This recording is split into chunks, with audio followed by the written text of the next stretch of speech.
সবকিছুই রেডি করার হয়ে গেছে, শুধু এখন রান্নাটা দেখানো হবে।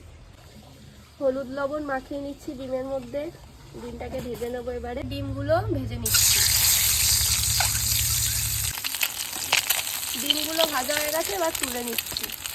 এখানে আছে জিরে বাটা, আদা বাটা, লঙ্কা বাটা আর রসুন বাটা, আর এর মধ্যে হলুদ লবণ সব দিয়ে নিয়েছি। এবার এটা দিয়ে দিচ্ছি তেলে। এবার এর মধ্যে টমেটো কুচি আর পেঁয়াজ কুচিটা দিয়ে দিচ্ছি। এর মধ্যে পেঁয়াজও একটু বেটেছিলাম।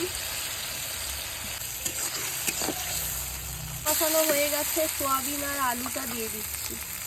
বন্ধুরা কষানো হয়ে গেছে, এবার আমার বৌমা জল ঢাইলা দিব। এই দেখো জল ঢাইলা দিল।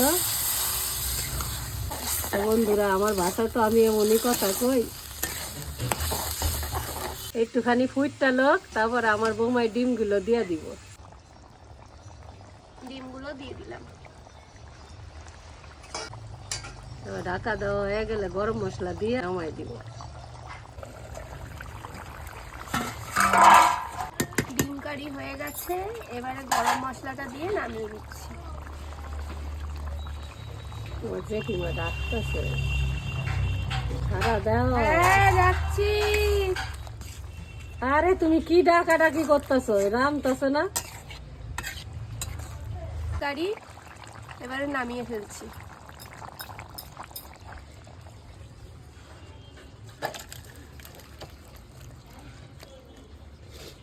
বৌমা এবার আলাদা একটা কড়াই বসায় দিছে, এবার সাদা তেল দিয়ে দিতেছে। এবার সাদা তেলের মধ্যে পেঁয়াজ কুচি, রসুন কুচি আর লঙ্কা কুচি দিয়ে দিব।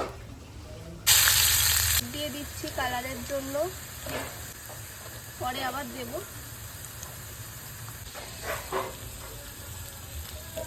বৌমা সব রাইসগুলো দিয়ে দিল, মানে বাংলায় হচ্ছে ভাত। ভাত দিয়ে দিছে। এইবার হলুদ হলুদ ভাত হইব আর মজা করে খাবো। আমার এই রাইস, এই ভাতটা খাইতে খুব ভালো লাগে। আরে বাংলায় বলে না ভাজা ভাত, এই ভাজা ভাত বানাইতেছি। এবার গোলমরিচের গুঁড়োটা দিয়ে দিচ্ছি। এটাতে গোলমরিচের গুঁড়ো না দিলে ইনকমপ্লিট পুরো, মানে ভালাই লাগবে না। এই যে ইয়েলো রাইস হয়ে গেছে, ভালো করে নাড়াচাড়া করে নিলাম। এবারে নামিয়ে নেব। এবার ঘরে গিয়ে খামো আর কি। তোমাকে খাওয়ানোর ভিডিওটা আবার আরেকদিন দেখাবো, আর যদি পারি তো দেখাবো না। আজকের মতন আমি খাই।